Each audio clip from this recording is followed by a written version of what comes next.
뉴스 읽기로 시작해서 어디로 튈지 모르는 요절복통 도미노 토크.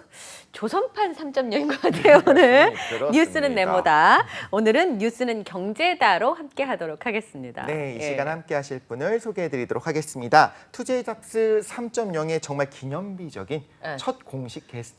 게스트시죠. 그렇죠. 예. 권혁중 경제평론가님 모셨습니다. 어서 오세요. 네, 안녕하십니까. 안녕하세요. 네, 안녕하세요. 예. 이 투데이 잡스 3.0의 첫 번째 게스트시거든요. 네. 예, 위대한 소감을. 예. 영광이고요. 예. 이게 넥타이 괜히 끼고 왔습니다. 왜요? 좀 편하게 입고 올 걸. 다음 주부터 맨투맨 입고 오셔도 저희가 용납해드릴게요. 그럴까요? 네. 그래서 안 이렇게 됩니다. 예. 불러주셔서 너무 감사드리고 예. 최선을 다해서 우리 MZ 세대, 그다음 우리 청년 세대, 그래 이 시청하시는 많은 분들께 도움이 되는 정보 드리도록 노력하겠습니다. 네. 네, 경제에 관한 것만큼 관심 있는 게 없는 것 같아요. 요즘 맞습니다. 특히나 좀 더 그런 것 같은데 네. 간단하게 먼저 좀 브리핑을 해주셨으면 좋겠어요. 요즘 경제 어떤 시선, 어떤 마음으로 보고 계실까요? 일단 저는 우려 반 기대 반. 우려 반, 이렇게, 기대 반. 네, 이렇게 네. 볼 수 있겠는데 일단 우려 같은 경우에는 사실 이제 양극화가 좀 심해지고 있는 부분이 있습니다. 아마 우리 시청자분들께서 또 우리 젊은 청년 세대 분들께서 아마 면접 들어가면 꼭 질문 들어오는 게 이런 거예요. 요즘 경제 어떻게 생각하니? 맞죠. 예, 그러면은 잘 들어보시고 여러분께서 한번 잘 판단해 보시기 바랍니다. 양극화가 되게 심해지거든요. 특히 이제 코로나19 때문에 그 양극화가 더 벌어졌습니다. 그러니까 있으신 분들은 더 자산 가치에 투자되다 보니까 돈을 더 많이 벌게 되고요. 사실 또 없으신 분들은 이제 투자할 돈이 없다 보니까 그만큼 이제는 더 자산 가치가 줄어들 수밖에 없는 이런 양극화가 더 심하게 벌어질 것 같아서 우려스럽고요. 근데 기대는 또 있어요. 그렇다고 뭐 안 좋은 건 아니고 바로 기업들의 투자가 활성화되는 부분 이런 것들은 좀 기대가 된다라고 말씀을 드립니다. 최근에 있었죠. 삼성전자가요. 네.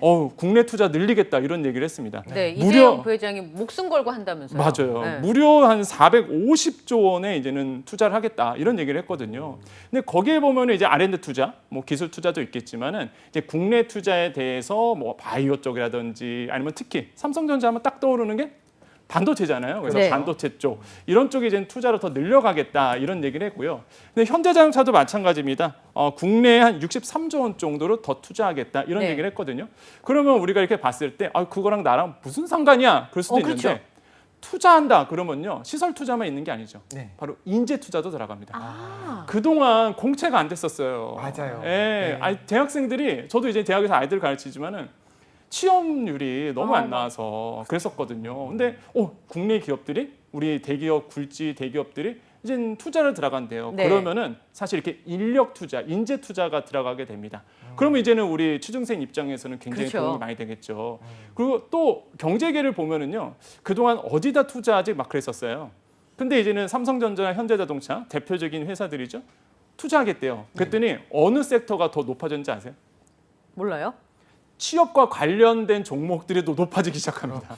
아, 예. 네, 네. 이게 단순히 R&D 투자만 들어가는 것이 아니거든요. 네. 그래서 이렇게 기대가 되는 부분, 국내 굴지 회사들이 투자가 드디어 이제 들어가고 있고 투자가 들어간다 그러면 당연히 이제는 공채라든지 인재에 대한 투자가 들어가다 보니까 취업의 문이 좀 열리게 되고 네. 또 한 가지 기회가 돼서 말씀드리면 네. 제가 예전에 이런 질문을 정말 많이 받았거든요.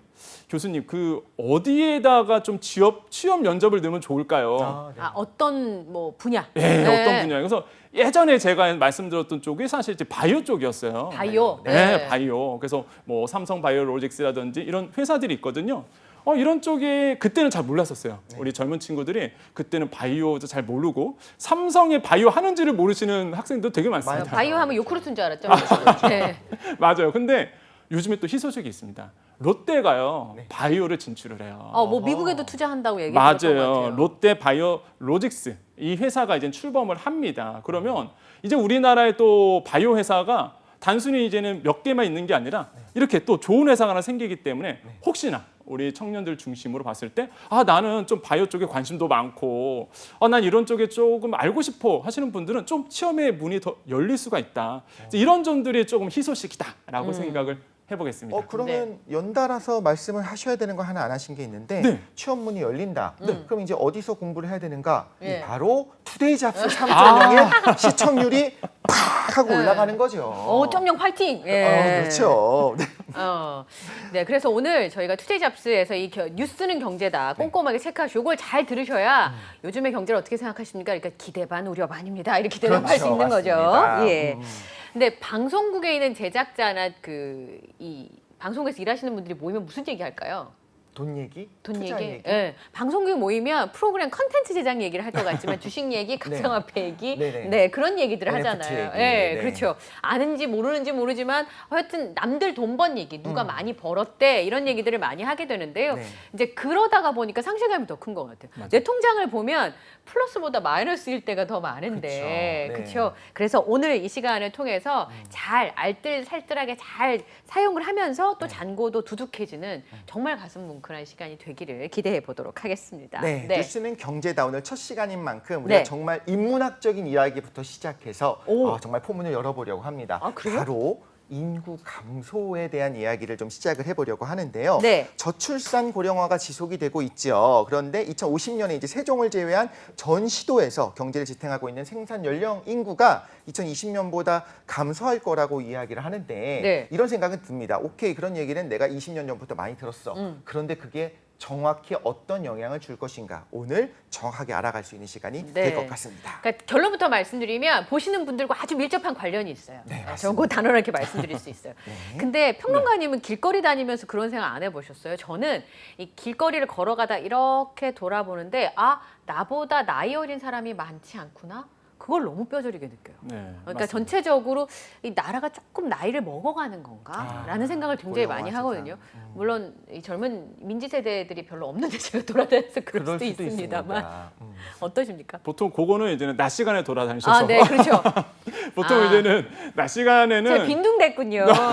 네. 보통 이제 낮 시간에 학생들이 없어요. 그렇죠. 근데 그것뿐만 아니라 실제 이제는 청년들이 많이 없습니다. 실제 저도 느끼는 게 네. 저도 이제 학부형이거든요. 그러세요? 몰랐어요. 말씀 안 하셨어요. 그러니까요. 네. 저도 학부형인데 학년에 초등학교 학년에 지금 몇 반 이렇게 아니면은 몇 명인지 아세요? 독실님 모를 것 같아요. 전 네. 알아요. 네. 28명. 28명 28명 정도. 28명. 그거보다 밑으로 써야 되는데. 맞아요. 네. 저희 때만 하더라도 네. 진짜 한 반에 아마 아실 거예요. 몇 명까지 있었어요? 거의 한 60명, 59명 이랬었어요. 땡. 저는 75명. 네. 저 62번이었습니다, 제가. 그래요? 75명 진짜 많아요. 75명인데 오전 오후반 있었어요. 저. 오전 오빠. 네. 그래서 이게 실제 과거엔 그랬었는데 지금은요 거의 한 반에 20명, 20명도 안 돼요. 안 되는 경우도 있어요. 네. 네. 그러다 보니까 그만큼 학령 인구가 많이 적어지고 있다는 걸 이제 피부로 이제 느끼게 됩니다. 예. 그러네요. 대한민국의 지금 인구 수가 5천만 명이 조금 넘죠. 네, 맞습니다. 지금 21년도 기준으로 말씀드리면 5,174만 명 정도가 되는데 이게 2022년 추계 인구로 본다 그러면 5,162만 명. 그러니까 좀 더 줄어들게 되죠. 그래서 예. 통계를 또 봤어요. 그 21년도 기준으로 봤을 때 출생아 수가 26만 명 정도가 됩니다. 그런데 사망자 수는요. 이게 31만 7천 명이에요. 그러니까 더 많이 돌아가셨네요. 맞어요. 이게 태어나는 인구보다 네. 돌아가신 분이 더 많은 거예요. 어. 이게 계속 장기화되다 보면 어떻게 될까요? 계속 인구 수는 줄어들 수밖에 없는 걸로 가겠죠. 예. 그래서 통계에 보면은요, 우리나라가 2100년이 된다 그러면요, 무려 인구가 반토막이 납니다.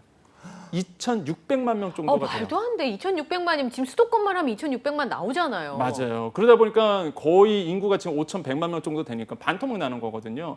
그만큼 인구 감소가 사실 심각하다. 그러니까 나랑 무슨 상관이야? 이럴 수도 있어요. 우리 네. 청년 세대 같은 경우에는. 근데 이 한마디 들으면 아마 놀라실 겁니다. 뭐냐면 여러분이 짊어지셔야 할 부양 세대가 많아진다는 뜻이에요. 실제 통계를 봤더니 생산 연령 인구 100명을 봤습니다. 이게 2020년도에는 38명 정도가 부담을 해야 돼요. 그게 뭐냐면 이제 어린 아이들, 네. 고령 인구를 부담하는 인구거든요. 그러니까 내가 봤을 때 한 38명 정도를 이제 부담하셔야 되는데 이게 2050년이 되면은요 95명으로 늘어납니다. 3배네요. 그렇죠. 그러다 보니까 이거 어떻게 해야 돼? 한마디로 젊은 세대들이 이제는 저 나이 때 되면 뭐 40대가 되고 이렇게 나이가 되면은 경제 활동 인구가 많아지면은 그 나이 되면 이제 내가 жил머져야 할 다른 세대들의 짐이 더 높아진다는 거죠. 거의 1대1이 되는 거예요. 네. 그러니까 제가 월급 내 가지고 내는 연금이나 뭐 맞습니다. 장기 그 요양보험이나 이런 게 한 사람을 책임져 줄 만큼 네. 내가 나도 쓰고 해야 되는 거니까. 그러니까 인구의- 이게 그러니까 청년들이 대부분 에이 인구 증가랑 나랑 무슨 상관이야 그러시는데 이거 말씀하면 깜짝 놀라시는 거죠. 네. 뭐야 나에게 이제 그런데 엄청난 문제는 부담. 지금 청년층은 사실 우리로부터 혜택을 그렇게 또 많이 받지 못했을 수도 있거든요. 맞습니다. 그렇죠. 그런데 이렇게 짊어져야 된다고 하면 제가 걱정되는 거는 우리의 이 자녀들이 모라토리움 선언하면 어떡하나. 정말 이건 또 세계적인 문제일 수도 있겠다는 생각이 들어요. 단순히 경제에서 있어서 그냥 인구가 줄어드는 게 문제가 아니라 생산 가능 연령이 너무 이제 높아지고 있고 좀 줄어들고 있는 것이 문제가 아닌가.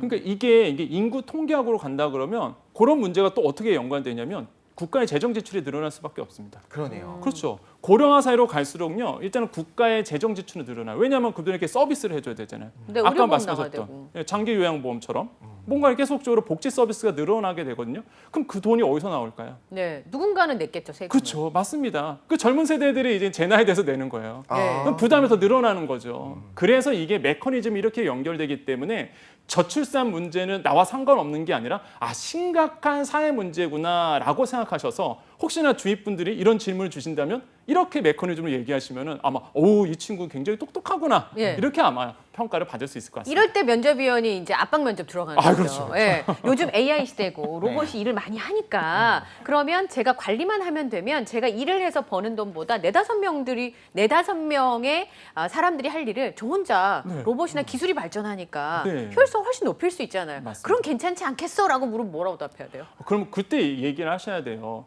일단 보통 우리가 생산의 3요소를 토지, 노동, 자본이라고 얘기를 해요. 그렇죠. 근데 그런 것 같아요. 요즘에는 바뀌었죠 이게. 네. 이게 토지 대신에 정보를 얘기하고요. 그다음에 노동, 금방 말씀하셨던 노동을 금방 말씀하셨던 기술력이 극복을 할 수가 있거든요. 기술력이 좋아지니까. 근데 문제는 그 기술을 누가 만드냐 이거죠.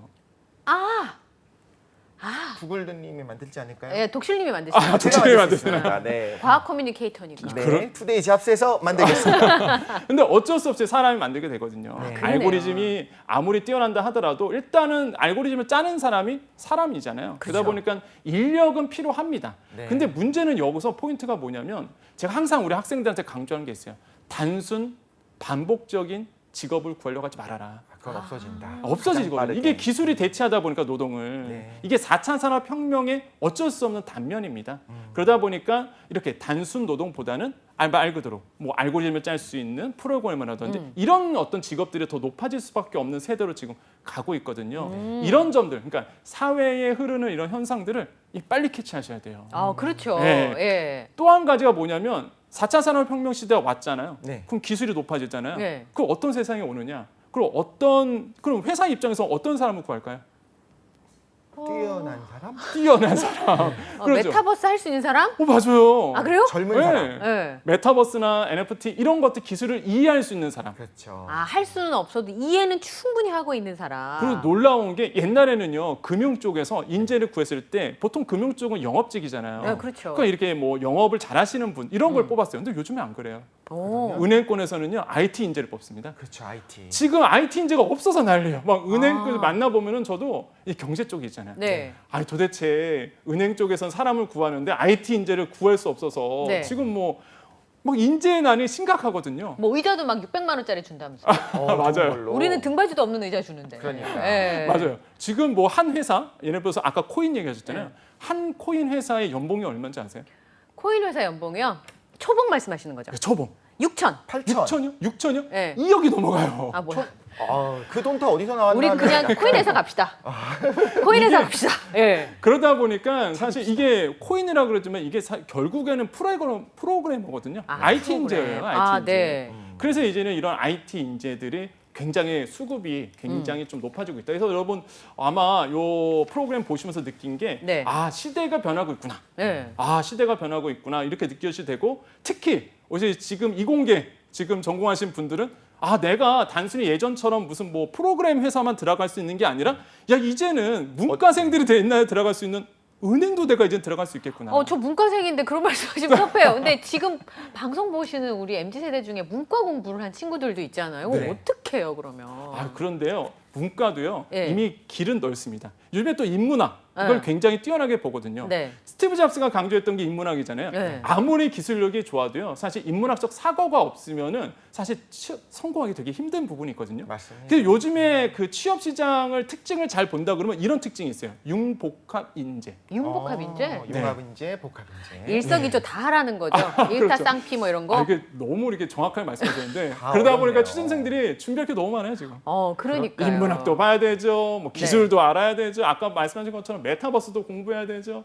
아유 정말 할 일이 너무 많다. 그런 네. 면에서 저희가 시즌 3가 아닌 3.0이라고 이름을 붙인 것이 다 보여주고 있는 겁니다. 오. 그리고 또한 네. 우리 매일 아침마다 네. 월화수목금 투데이 잡스 3.0을 계속 보시면 정말 풍성하게 네. 지금 이 시대의 흐름을 읽을 수 있는 능력을 키워줄 테니까요.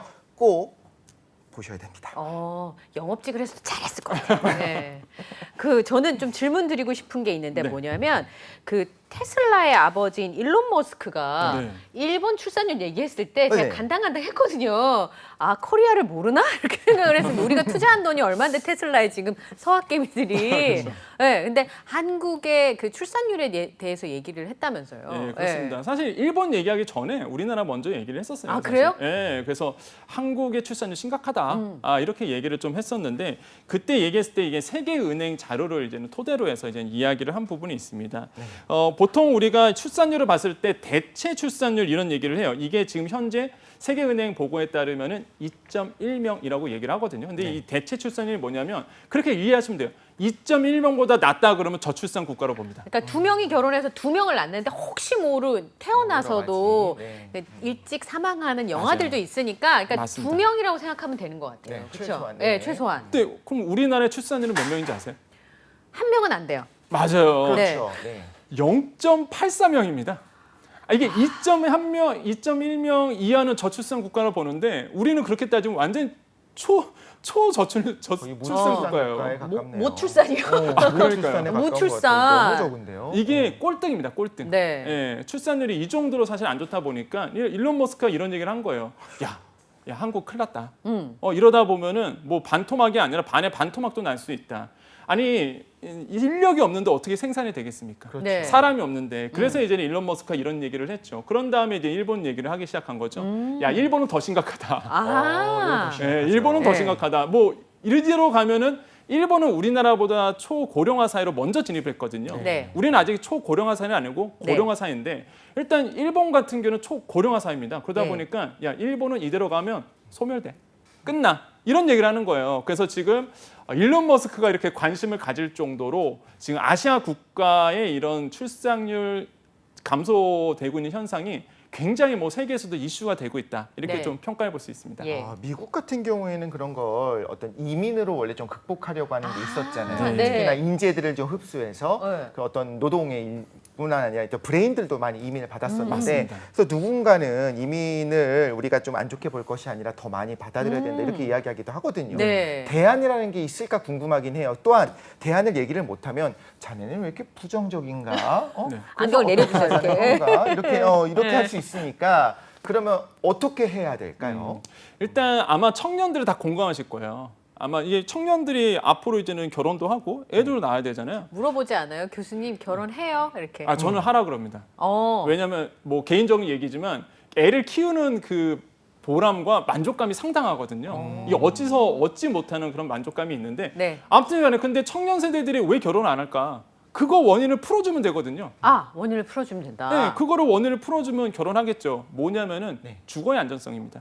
죽어야 안전성? 그다음에 또 하나가 이제는 취업이 안 되잖아요. 네. 미래에 대한 불확실성이 커지거든요. 예. 그러니까 주거와 취업 이것만 해결되면은 사실 불확실성이 해소되니까 그냥 결혼을 많이 하실 거야. 아시겠지만 지금 엄청나게 주거의 불안정 높잖아요. 네. 뭐 서울 아파트값 월급 받아서는 도저히 살 수 없는 가격이 됐고요, 사실. 그렇죠. 그러다 보니까 이런 청년들이 안심하고 살 수 있는 주거의 안정성을 해소해야 된다. 이건 정부가. 그래서 네. 이렇게 된다 그러면 아무래도 청년 세대들이 또 MZ 세대들이 좋은 분 만나서 결혼도 하고 사랑도 하고 네. 이러면서 이제 애를 많이 낳게 되겠죠. 그래서 사실 사회학적으로 본다 그러면 많은 전문가들이 이런 얘기를 합니다. 주거의 안정성 해달라 이거죠. 그 다음에 돈 많이 벌게 해달라. 네. 한마디로 좋은 직장에서 좋은 일을 할 수 있도록 이런 취업의 문도 활짝 열리면은 뭐 저출산 문제 어느 정도 해결되지 않을까 네. 이렇게 생각을 해봅니다. 면접관이 자네는 어떻게 생각하나?라고 얘기하면 일론 머스크가 뭐라고 했냐면요.라고 대답을 하시면 되겠습니다. 좋은 점수를 받을 수 있을 예. 것 같습니다. 이제 두 번째 이야기로 좀 넘어가야 될 순서인데요. 네. 아마 이제 들으시는 분들이 귀가 솔깃하실 거예요. 맞습니다. 예. 두 분 혹시 재테크 하세요? 독실님은 안 하실 것 같아요. 그렇죠. 어떻게 네. 하셨어요? 그냥 안 하실 것 같은 느낌적 느낌? 저 오른팔은 원래 본체랑 연결돼서 이제 네. 좀 공급받는 걸로 살려고 합니다. 광합성이에요? 뭐예요? 딱 그겁니다. 네, 저는 하고 싶은데 무서워서 못하는 겁쟁이 스타일. 네. 네. 교수님 하실 것 같은데. 저는 이제 합니다. 네, 뭐 가장 좋은 재테크 저도 엄청 많이 물어봐요 저한테. 네. 왜냐하면 어떤 게 과연 재테크가 좋을까요? 그리고 네. 특히 이제 어르신 분들한테 많이 질문을 받거든요. 좀 경제품 찍어달라 하다 그러시죠. 보니까. 그렇죠. 네. 하나만 찍어줘. 근데 딱 찍어주면요 적금입니다. 그럼 많은 분들이 이러세요. 아니 어떻게 적금이 재테크가 돼요? 이런 너무하신 거 말씀하시는데 아니에요? 네. 그런데요 적금만큼 좋은 재테크는 없어요. 왜 그러냐면 우리가 보통 이런 얘기를 합니다. 소비에 대한 관념을 좀 가지셔야 된다고 얘기하는데, 네. 근데 적금을 들면 어떤 소비 생활에 어떤 습성이 생기냐면 돈을 모으는 재미를 이제 느끼게 돼요. 아, 맞아요. 쓰는 것보다 돈을 모으는 어떤 그 재미를 느끼게 되면서 돈이 무엇인지를 알게 되거든요. 오. 예, 그래서 가장 먼저 재테크를 접근한다 그러면 적금의 재미를 빨리 깨우치셔야 좋은 재테크, 뭐 투자도 할 수 있고요, 네. 이렇게 할 수 있거든요. 그래서 네. 일단은 청년 세대라면은 먼저 저축을 먼저 하셔라라고 네. 좀 강조를 해드립니다. 너무 재미있어서 네. 대출 받아서 적금 막 붓고 이렇게 하면 네. 안 되지 않을까요? 근데 이자가요. 네. 여러분 저축할 때 물론 뭐 시중 금리가 워낙 낮다 보니까 지금 물론 금리 인상기는 하지만은 예금 금리 굉장히 낮거든요. 네. 대출 금리 훨씬 높습니다. 네네. 그거는 꽝테크죠. 네, 바보 같은 거예요. 네. 바보 예. 같은 재테크. 너무 재밌다 보니까. 네. 네. 근데 이제 대출은 이자가 세기 때문에 오히려 마이너스가 나기 때문에 그거는 이제 하지 마시고 네. 내가 이제는 소소히 노동을 통해서 아니면 내 근로를 통해서 그 돈을 조금씩 이렇게 세이브하는 그런 재미를 한번 들리신다 그러면은 그 돈 갖고 이제는 보통 종잣돈이라 그러잖아요. 네. 종잣돈이 있어야 사실 투자가 되는 거거든요. 네. 뭐 일확천금을 위해서 코인을 갑자기 빚을 내서 투자하든지 굉장한 리스크가 큰 것이고 이렇게 뭐 근로라든지 자기의 노동 가치를 통해서 벌었던 돈을 총잣돈을 모아서 그 돈 가지고 알뜰하게 투자하는 거 정말 청년들에게 필요한 정책이지 네. 않나 생각을 해봅니다. 뭐 어떻게 모아요? 네, 좀 모을 수 소소한 있는 방법으로 소소하게라도 네네, 그렇죠? 소소하게 모을 수 있는 것들을 알고 싶기는 해요. 종잣돈은 너무 좀 먼 미래인 것 같고 맞아요. 우리 청년들이 네. 볼 때는 그래도 좀 조금씩 모을 수 있는 게 뭐가 있을까? 네. 조금씩 뭐 어떻게 모아요? 근데 일단 요즘에 MZ 세대들한테 관심이 있는 게 앱테크예요. 그러다 네? 보니까 뭐라고요? 앱테크. 앱테크? 예. 앱. 앱. 우리가 쓰는 앱 어플리케이션. 네. 예. 네. 앱테크라고 보통 얘기를 하는데 뭐 디지털 폐지 줍기 이런 얘기를 하죠. 디지털 페이지를 어떻게 줘요? 그러니까 우리가 보통 폐지 줍기 이러면은 사실 이렇게 폐지를 줍는 해서 돈을 좀 버는 이런 건데 앱에서는 어떻게 하냐면은 보통 이제는 대표적인 케이스가 이런 만보기 앱이 있습니다. 만보기 내가 걸어 다니면 돈을 줘요. 누가요? 어떤 회사에서 아 진짜요? 네. 네. 어떤 이제는 핀테크 회사에서 네. 걸어 다녀 그러면은 돈을 줄게. 근데 큰 돈은 아니에요. 1원, 1원? 2원 정도. 네. 이런 앱테크도 있고요. 또 하나의 또 앱테크가 뭐냐 그러면 이제는 사실 이제는 마케팅과 좀 관련이 있는데 네. 회사에서 지정한 장소로 가면은 거기서 또 돈을 줍니다. 지정한 장소를 가요. 왜 그러냐면은 예를 들어서 제가 음식점 장사를 해요. 근데 네. 저는요 사람이 많이 오길 원합니다. 네. 근데 안 오는 거예요. 개업을 하다 보니까. 그러면 제가 이제는 뭐 마케팅 회사한테 아니면 다양한 핀테크 회사한테 계약을 맺어요. 네. 당신네들이 우리 쪽으로 사람을 끌어다 주면 내가 광고비 아니면 비용을 낼게. 그러면 이런 핀테크 회사들은요 재미있는 컨텐츠를 만들어서 사람들을 그쪽으로 보내기 시작합니다. 아. 그러면 핀테크 회사에서 청년들한테 야 이대로 가. 그럼 청년들이 왜 가요? 그럴 거 아닙니까? 네. 네, 그렇죠. 1, 2원. 가면은 이렇게 포인트를 줄게. 네. 이렇게 소소하게 주는 거예요. 근데 청년 세대 입장에서는 손해 볼 게 아무것도 없어요. 그렇죠. 어차피 운동을 가면 하는 되니까 음. 운동도 삼고 가면 되니까 그 현장으로 가고 그 매장으로 가게 되면은 돈을 주게 됩니다. 아. 이런 재테크도 사실 이제 존재를 해요. 오. 또 한 가지 또 다양한 재테크가 있는데 또 한 가지가 뭐냐면 이제 캐시 슬라이드라는 기능들이 있죠. 캐시 뭐냐면- 슬라이드? 네, 앱에서 이렇게 보고 있으면 광고가 떠요. 네, 그 네. 광고를 보고만 있으면 돈을 주는 겁니다. 아, 저는 이거 X 누르기 바빴는데 그만 뜨라고 막 이러면서. 예, 사실 그러다 보니까 이러한 서비스를 다양한 어떤 디지털 폐지 줍기 아니면 앱테크들이 실제 존재하게 되고 근데 여기서 제가 새로운 재테크 하나 또 말씀드려요. 오, 근데 네. 또 있어요? 아주 솔솔한 재테크 하나 있습니다. 앞으로 일어날 재테크인데 바로 일회용컵 보증급제 혹시 아시나요? 아, 들어본 것 같아. 옛날에 그거 하다가 그만했던 것 같은데. 정확히 아시네요. 네. 역시 굉장히 앵커로서의 굉장히 지적인 게 역시 느껴지네요. 사실 오. 모르시는 분이 굉장히 많거든요. 저는요? 저는요? 그렇게 둘이 나란히 앉아있는데 그렇게 말씀하시면 아닙니다. 좀 아, 우리 독실 씨 질투쟁이였구나. 네. 이 일회용컵 보증제가 뭐냐 그러면 아마 이게 좀 연기가 됐어요. 사실 원래 6월 때부터 그러니까 6월 1일부터 시작하려고 했었는데 소상공인들 반감이 좀 많아서 이제 네. 12월 1일로 연기가 됐는데 12월 1일? 이게 뭐냐면요. 네. 이런 겁니다. 이제 여러분께서 특히 우리 MZ 세대들이 컵을 이렇게 커피를 사러 갔어요. 네. 그러면 이제 일회용 컵으로 주잖아요. 그렇죠. 그쵸. 그럼 300원을 더 내야 됩니다. 300원이요. 예, 아, 보증금을 너무 내야 많이 돼요. 받는다. 꽤 크네요. 네. 네. 보증금을 내셔야 되는 거예요. 이게 환경 비용 부담 때문에. 근데 300원을 내가 더 낸다고 해서 버리는 돈이 아닙니다. 다 먹고 나서 다시 매장으로 갖다 주면 보증금이니까 네. 그 보증금 300원을 돌려줘요. 오. 예, 이게 보증금 제도의 큰 틀이거든요. 300원을 미리 내고 내가 다시 반납하면 300원을 돌려받는 겁니다. 예전에 네. 그 터미널이라고 하는 영화를 보면 맞아요. 네, 카트를 이렇게 동전을 넣고 하게 돼 있잖아요. 근데 그거를 이제 비행기 시간이 급하다 보니까 그냥 놓고 가요. 그래서 그분이 그 카트들을 정리하고 가서 한 번에 탁 하고 꽂으니까 네. 그 보증금이 한 번에 다 나와 가져가는 게 있었었거든요. 그럼 앞으로는 300원이 적지 않기 때문에 길거리에도 그냥 컵들이 있으면 그걸 수거해서 내가 가지고 가면 네. 사실은 조금씩 폐지 줍는 것처럼 아, 저는 거꾸로 이 다 같이 모으잖아요. 제가 다 정리하도록 하겠습니다. 귀찮으시면 주세요. 제가 그래서 할게요. 10명이면 3,000원이에요. 그럼요. 맞아요. 이게 재밌는 게 금방 정확하게 말씀하셨는데 제가 예를 들어서 별다방에서 커피를 먹었어요. 네. 그러면 이게 별다방 컵을 가지고요. 딴 데로 이거 별다방만 가는 게 아니라 네. 뭐 도넛 가게에 가서 해주세요. 그럼 해주게끔 돼 있어요. 아, 그럼 브랜드가 다 달라져. 네. 아, 사무실을 걷어야 되겠다. 아. 보통 이제 MZ 세대들이 막내인 경우가 많잖아요. 제가 맞아요. 정리하겠습니다. 이렇게 해가지고. 저 그 생각도 안 해봤는데 그렇게 정말 그렇게 되네요. 사무실에서. 네, 그 굉장히 착한 그리고 굉장히 성실한 직원이자 네, 네. 알뜰한 직원이 되는 거죠. 근데 이제는 약간 우리가 이제는 부장님, 약간 이제 부장님 잘못 만나면은 보증금도 내놔 이럴 수도 있어요. 지금 다 알고 있어서 보증금 받았지 내놔 이럴 수도 있는데 그런 어쨌든 교수님이신가 보다. 그런 네. 사람 아니죠. 저. 예. 그런다 보니까 이제 새로운 이제 12월 달 가면은 정말로 이렇게 컵 보증금제를 활용한 컵데크도 나올 수도 있습니다. 진짜. 300원이면 적지 않아요. 적지 않습니다. 일부러 그렇게 좀 많은 비용을 해놓은 거죠. 그쵸. 정말로 이제 반납을 네. 하라고. 그리고 여러분 지금 뭐 강남거리나 네. 명동거리 가보세요. 널려있는 게 일회용 컵이에요. 맞아요. 진짜 네. 쓰레기통에 이렇게 산이에요. 네. 컵 산.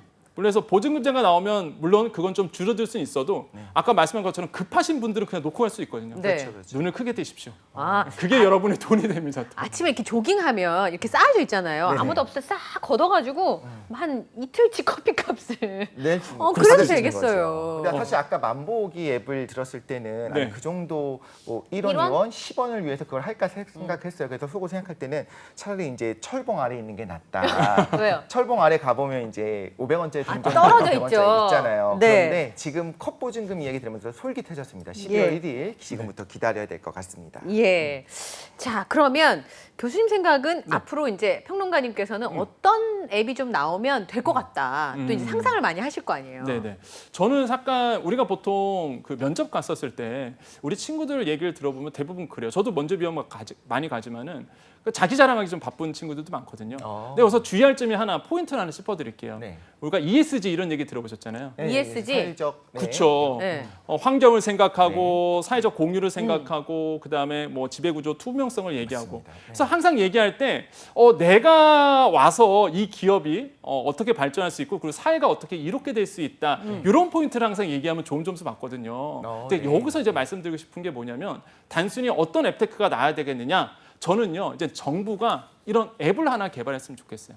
단순히 아까 만보기라고 그랬잖아요. 단순히 이제 만보기 같은 앱 같은 경우에는 기업의 어떤 브랜드 가치를 위해서 아니면 그 광고를 위해서 나온 것들이 지금의 앱테크의 기본적인 기능이거든요. 근데 그게 아니라 정부가 개발하는 거죠. 정부가 이제는 MZ 세대를 위해서 또한 많은 분들을 위해서 말 그대로 많이 걸으면 포인트를 주는 거예요. 지금 뭐 복지해 갖고 복지 예산이 굉장히 많거든요. 근데 그거는 일률적인 지원입니다. 그게 아니라 많이 걸으면 포인트를 줄게. 그럼 뭐가 되겠어요? 많은 분들이 많이 참여하겠죠. 걷겠죠. 예. 그 성인병 예방되죠. 예. 건강 좋아지죠. 그럼 되면 뭐가 되느냐? 자연스럽게 사회 예산, 한마디로 기회비용이 줄어들게 됩니다. 왜냐하면 아파서 병원 가서 돈을 지출한 것보다 이게 만약에 건강해지면 그 비용이 다 세이브 되잖아요. 요즘 어린 세대들한테 백신을 거의 무료를 하잖아요. 누군가는 우리 때는 안 그랬는데 왜 개인을 위한 걸 무료로 하냐. 그게 사회적 비용을 오히려 줄이는 길이기 때문에 한 것처럼 네. 제 생각에는 국민건강보험에서 네. 맞아요. 앱을 좀 제대로 만들어서 걷게 이제 독려를 하는 거죠. 그리고 맞습니다. 주변 사람들과 뭐 주변 한 3km 안에 있는 사람들과 이제 순위도 좀 매길 수 있게 하고 이 점수가 높으면 보험료도 뭐 적게나마 소소하게 세이브를 맞아요. 해주는 걸 하면 게임처럼 건강도 챙길 수 있는 그런 좋은 아이디어를 좀 생각해 주신 것 같아요. 그렇죠. 이걸 잘 포인트를 짚으셔야 돼요. 이제는 뉴스는 경제다. 그다음에 우리가 보고 있잖아요. 아마 느끼셨을 거예요, 오늘. 야, 이거 뉴스 투데이 잡스 보면 네. 3.0 보면 이거 솔솔한데? 네. 이거 나 들어갔을 때 이거 나 취업하는데 이거 도움 되겠는데? 제가 봤을 때 확실히 오늘 인사이트를 주지 않았을까. 네. 맞습니다. 이렇게 좀 생각을 해봐요. 그래서 혹시나 비슷한 질문이 들어온다 그러면 우리가 오늘 얘기했던 네. 것들을 좀 읽어주신다는 그러면 같이 생각해 주신다면 좀 아마 좋은 어떤 인사이트를 주지 않을까요? 이런 생각을 네. 해봅니다. 독실님 지금 내하 고개 끄덕일 때가 아니에요. 네. 이 평론가님 여기 오고 싶으신 거예요 지금. 그러신 겁니까? 아, 예. 평론가님 그러니까 혹시 경제 말고 또 잘하시는 거 있으십니까? 저 유튜버도 하고 있습니다. 그래서 보세요. 네. 네. 예. 저 근데 마지막으로 한 가지 좀 말씀을 드리고 네네. 싶은 게 이 사이클이 예전에도 있었어요. 저 대학 때도. 그러니까 주식 열풍이 확 불었어요. 네. 확 불고 나니까 이제 못 번 사람들이 있잖아요. 맞아요. 그때부터 또 짠테크라 그래가지고 그런 것들이 굉장히 많아졌다가 또 다시 주식붐이 불고 그래서 이렇게 막 아껴 쓰고 1원, 2원, 10원, 20원 아껴 쓰는 요게 유행으로 그냥 지나가지 않을까. 그리고 MZ세대들한테 100원, 200원, 300원에 몰입하라고 하는 게 좀 미안하기도 맞습니다. 하고. 네. 예, 좀 누려야 될 때잖아요, 그때가. 맞습니다. 예. 그러니까 MZ 세대들이 사실 이런 앱테크를 하는 이유가 여러 가지가 있어요. 단순히 네. 경제적 이득을 위해서 그렇게 보지는 않습니다. 워낙 그 개성을 존중하고 그다음에 새로운 것을 찾고자 하는 니즈들이 많아서 그렇거든요.